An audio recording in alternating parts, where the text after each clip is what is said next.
Hello students, আমি সৃজা। আজকে আবারও তোমাদের জন্য নিয়ে চলে এসেছি আচার্যর এই ক্লাস। আজকের ক্লাসে আমি তোমাদের সঙ্গে আলোচনা করে নেব দশম শ্রেণীর পাঠ্যপুস্তকের পঞ্চম পাঠের দ্বিতীয় অধ্যায়, অর্থাৎ সিরাজ-উদ-দৌলা নামক যে নাটকটি রয়েছে সেটা সম্পর্কে। প্রথমে আমি নাট্যকার সম্পর্কে একটি কথা তোমাদের বলবো এবং তারপর আমি তোমাদের সঙ্গে বিস্তারিতভাবে আলোচনা করে নেব এই নাটকের বিষয়বস্তু এবং প্রেক্ষাপট। আজকের এই ক্লাস তোমাদের পরীক্ষার জন্য আরো ভালো করে প্রস্তুতি নিতে এবং এই নাটকটি ভালো করে বুঝতে সাহায্য করবে। চলো তাহলে আজকের ক্লাস শুরু করা যাক। দেখো, এই যে সিরাজ-উদ-দৌলা নাটকটি, এই নাটকটির রচয়িতা হলেন শচীন্দ্রনাথ সেনগুপ্ত। শচীন্দ্রনাথ সেনগুপ্ত জন্মগ্রহণ করেছিলেন 1892 সালে খুলনা জেলার সেনহাটি গ্রামে। এই শচীন্দ্রনাথ সেনগুপ্ত এমনই একজন নাট্যকার যিনি আমাদের বাংলা সাহিত্যের জগতে রচনার মধ্য দিয়ে স্বদেশ প্রেমের প্রচার এবং বিস্তার ঘটিয়েছিলেন। তার প্রায় একাধিক নাটকে বারংবার নিজের দেশের প্রতি অর্থাৎ স্বদেশের প্রতি প্রেম, স্বদেশের প্রতি প্রীতি উঠে এসেছে। তিনি মানুষকে জাতীয়তাবোধে নিজ যে দেশের ইতিহাস সে সম্পর্কে বারংবার সচেতন করতে চেয়েছেন। শচীন্দ্রনাথ সেনগুপ্ত তার কর্মজীবনের শুরুতে ছিলেন একজন অধ্যাপক। তিনি কলেজে অধ্যাপনার সঙ্গে যুক্ত ছিলেন। পরবর্তীকালে তিনি বিভিন্ন পত্রিকায় সাংবাদিকতার সঙ্গে যুক্ত হন। তিনি হিতবাদী, বিজলী ইত্যাদি বিভিন্ন পত্রিকার সম্পাদক হিসাবে যোগদান করেছিলেন। তার কিছু রাজনৈতিক এবং ঐতিহাসিক নাটক রয়েছে যেগুলি অত্যন্ত উল্লেখযোগ্য। সেগুলি হলো গৈরিক পতাকা, ধাত্রী পান্না, দেশের দাবি। এছাড়াও রয়েছে আমাদের পাঠ্যাংশের অন্তর্গত সিরাজ-উদ-দৌলা। সিরাজ-উদ-দৌলা তার একটি সম্পূর্ণ নাটক, যে নাটকের দ্বিতীয় অঙ্কের প্রথম দৃশ্য আমাদের পাঠ্যাংশের অন্তর্ভুক্ত হয়েছে। চলো এবার আমরা দেখে নিই এই সিরাজ-উদ-দৌলা নাটকের যে অংশটা আমাদের পাঠ্যাংশের অন্তর্ভুক্ত হয়েছে সেখানে ঠিক কি বলা হয়েছে। তোমরা যদি নাটকটা পড়ো তাহলে নাটকের শুরুতেই দেখতে পাবে ঘটনাস্থল হলো সিরাজ-উদ-দৌলার রাজদরবার। সেই রাজদরবারে দেখা যাচ্ছে ইংরেজ প্রতিনিধি ওয়াটস এসে উপস্থিত হয়েছেন। এই ওয়াটসকে সিরাজ-উদ-দৌলা বহিষ্কৃত করেছেন তার বিশ্বাসঘাতকতা করবার জন্য। তিনি ইংরেজের প্রতিনিধি হিসেবে সিরাজ-উদ-দৌলার সঙ্গে যোগদান করেছিলেন এবং সিরাজ-উদ-দৌলাকে তিনি সাহায্য করবেন এমনটাই কথা ছিল। কিন্তু দেখা যায় ওয়াটস ইংরেজদের প্রতিনিধি হিসেবে বরং সিরাজ-উদ-দৌলার সঙ্গে বেইমানি করেছেন এবং তার সেই চক্রান্ত ধরে ফেলেছেন সিরাজ-উদ-দৌলা। তাই জন্য সিরাজ-উদ-দৌলা নিজের বিশ্বাসভাজনদের তালিকা থেকে তাকে বহিষ্কৃত করেছেন। আর দেখতে পাওয়া যায় এই সূত্র ধরেই রাজ দরবারে এসে উপস্থিত হয়েছেন দুটি পক্ষ। এক পক্ষ যারা সিরাজ-উদ-দৌলার কল্যাণকামী বা তার সপক্ষে এবং অন্য একটি পক্ষ যারা সিরাজ-উদ-দৌলার বিপক্ষ বা যারা সিরাজ-উদ-দৌলাকে নিজেদের স্বার্থ চরিতার্থ করবার উদ্দেশ্যে সিংহাসনচ্যুত করতে চান। চলো দেখে নিই এই তালিকা, যেখানে একদিকে রয়েছে বিপক্ষ এবং আরেক দিকে রয়েছে কল্যাণকামী পক্ষ। বিপক্ষে রয়েছে মির্জাফর, রাজা রাজবল্লভ, রায়দুর্লভ, ঘসেটি বেগম, জগৎ শেঠ, ওয়াটস, লর্ড ক্লাইভের মতো ব্যক্তিত্বরা। এবং কল্যাণকামী যে পক্ষ যারা হাজার খারাপ সময় পার করেও সিরাজ-উদ-দৌলার সঙ্গে সহযোগিতা করতে চেয়েছেন তারা হলেন মোহনলাল, মীরমদন, গোলাম হোসেন এবং তার স্ত্রী লুৎফা।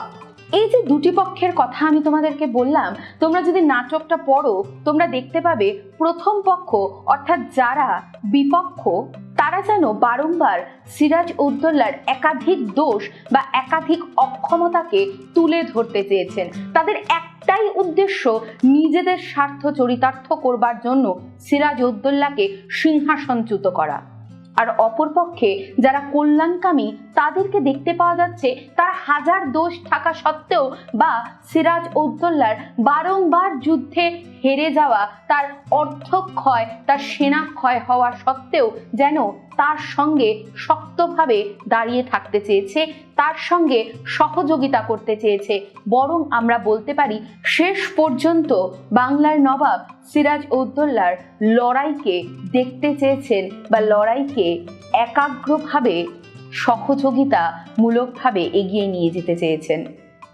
এরই মাঝে দেখতে পাওয়া যায় রাজসভায় এসে উপস্থিত হয়েছেন ফরাসি বণিকদের প্রতিনিধি মসিয়েলা।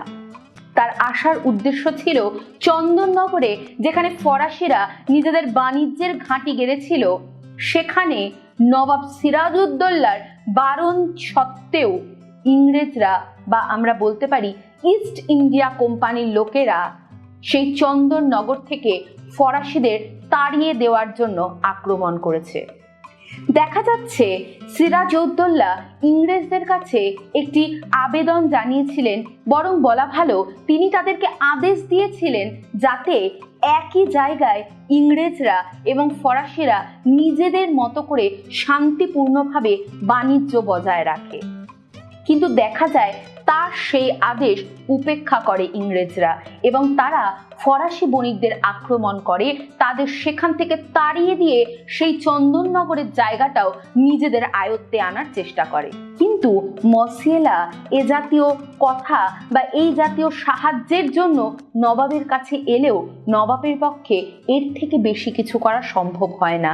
তার কারণ একটাই, কিছুদিন পূর্বেই পূর্ণিয়ায় যে যুদ্ধ হয়েছিল সেখানে নবাব সিরাজউদ্দৌলার মারাত্মক অর্থক্ষয় এবং সেনাক্ষয় হয়। তাই তিনি এতটাই দুর্বল হয়েছিলেন যে সেই মুহূর্তে ইংরেজদের বিরুদ্ধে কোনো পদক্ষেপ নেওয়া তার পক্ষে সম্ভব হয়ে ওঠেনি। নাটকের যদি একদম শেষ ভাগে আমরা আসি, সেখানে এসে আমরা দেখতে পাবো এই যে বিভিন্ন প্রতিপক্ষ বা সপক্ষ এবং মসিয়েলা, তারা যখন নাটকের এই দৃশ্য থেকে সরে যায় তখন দৃশ্যে উপস্থিত হন সিরাজউদ্দৌলার মাসি ঘসেটি বেগম।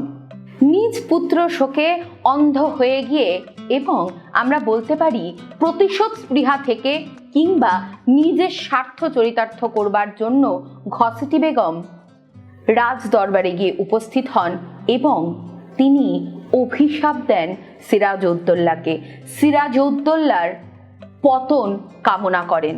ঠিক এই পরিস্থিতিকে সামাল দিতে দেখতে পাওয়া যায় সেখানে এসে বা নাটকের এই দৃশ্যে এসে উপস্থিত হন সিরাজউদ্দৌলার স্ত্রী লুৎফা। লুৎফা এসে ঘসেটি বেগমকে খানিকটা ঠান্ডা করেন বা আশ্বস্ত করেন এবং তারপর দেখতে পাওয়া যায় নাটকের একেবারে শেষ অংশে স্ত্রী লুৎফা এবং সিরাজউদ্দৌলার একটা সামান্য কথোপকথন, যেখানে স্ত্রী লুৎফা সিরাজউদ্দৌলাকে আশ্বস্ত করতে বা ভরসা যোগান দিতে চাইলেও যেন খানিকটা ভরসা হারিয়ে ফেলেছেন সিরাজউদ্দৌলা। তার মতে এটাই যেন, অর্থাৎ পলাশির যুদ্ধ যেন, কিংবা বলতে পারি আসন্ন পলাশির যুদ্ধ যেন তার শেষ যুদ্ধ, এমনটাই যেন তার অদ্ভুত একটা আশঙ্কা।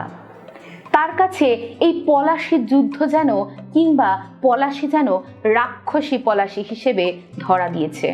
আসলে সিরাজউদ্দৌলা তার যে অর্থক্ষয়, তার যে সেনাক্ষয়, সে বিষয়ে সচেতন ছিলেন। তাই তার যে দুর্বলতা সেটাও তিনি খানিকটা বুঝতে পেরেছিলেন। সব থেকে বড় ব্যাপার যে মারাত্মক একটা বল বা জনবল বা মনোবল নিয়ে তিনি এতদিন এগিয়ে যাচ্ছিলেন, সেই মনোবলটাই তার যেন দুটি পক্ষ হয়ে যাওয়ার ফলে খানিকটা ভেঙে গিয়েছে। আর তাই তার শেষ যে কথা সেটা অত্যন্ত গুরুত্বপূর্ণ। তিনি জানেন আসন্ন পলাশির যুদ্ধ হয়তো তার শেষ যুদ্ধ, তিনি জানেন এই পলাশি হয়তো তার কাছে রাক্ষসী পলাশি হিসেবে ধরা দিতে বসেছে। তবু সিরাজউদ্দৌলার সেই অমোঘ উক্তি, বাংলা শুধু হিন্দুর নয়, বাংলা শুধু মুসলমানের নয়, মিলিত হিন্দু মুসলমানের মাতৃভূমি গুলবাগ এই বাংলা।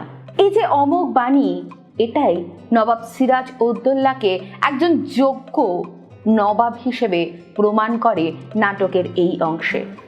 যেখানে হাজারো ক্ষয়ক্ষতির মাঝে তার একটাই উদ্দেশ্য, সেটা হলো এই গুলবাগ যে বাংলা তাকে বাঁচানো, তাকে রক্ষা করা। আর এখানেই আমাদের এই নাটকের সমাপ্তি।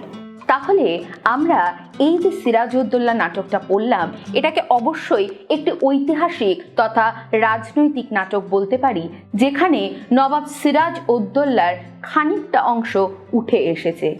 এছাড়াও যদি আমরা সিরাজউদ্দৌলা যে মূল নাটক সেটা পড়ি, সেখান থেকে আমরা নবাবের সময়ের আরও বিভিন্ন তথ্য জানতে পারবো। তাহলে আজ আমি তোমাদের সঙ্গে সিরাজউদ্দৌলা নাটকের বিষয়বস্তু এবং এই নাটকের যিনি নাট্যকার তার সম্পর্কেও কিছু আলোচনা করে নিয়েছি।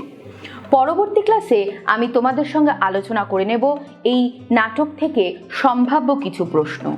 তাহলে আজকে আমি আমার ক্লাস এখানেই শেষ করছি। খুব তাড়াতাড়ি আবারও তোমাদের জন্য নিয়ে চলে আসবো আচার্যর আরও একটি ক্লাস। ততক্ষণ পর্যন্ত তোমরা পড়তে থাকো, জানতে থাকো।